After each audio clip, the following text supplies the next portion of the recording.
হুগলিতে বিজেপি থেকে তৃণমূলে ৫,০০০ কর্মী যোগ।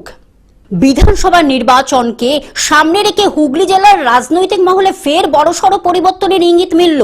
বিজেপি শিবিরে ভাঙন ধরে তৃণমূল কংগ্রেসে যোগ দিলেন সপ্তগ্রাম বিধানসভা এলাকার অন্তর্গত ছোট খেজুরিয়ার ভূমিপুত্র দেবব্রত বিশ্বাস। একসময় তিনি চুচুড়া মগরা ব্লক তৃণমূল কংগ্রেসের সভাপতি হিসাবে দীর্ঘদিন দায়িত্ব সামলেছিলেন।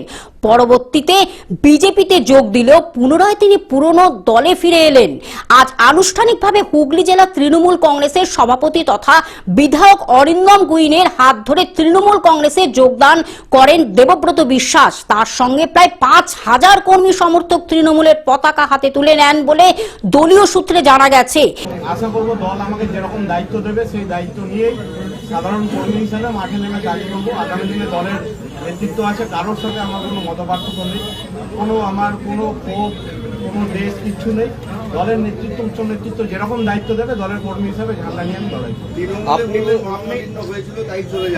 সর্বভারতীয় বিজেপি দল কি সমস্যা হচ্ছিল ওখানে? তারা আপন করে নিতে পারেনি, হয়তো আমি তৃণমূল থেকে গেছিলাম বলে, হয়তো তাদের কোথাও সমস্যা হচ্ছিল, তাদের অনেক বড় বড় নেতৃত্ব আছে, হয়তো আমায় আপন করে নিতে পারেনি। আপনি আমাদের দল পুরনো ঘরে আমি ফিরে এসেছি। অন্যদিকে জেলা সভাপতি অরিন্দম গুইন বলেন, তৃণমূল কংগ্রেস মানুষের দল, উন্নয়নের স্বার্থে এবং বাংলার স্বার্থে অনেকেই আজ দলে যোগ দিচ্ছেন। আগামী দিনে এই শক্তি আরো বাড়বে।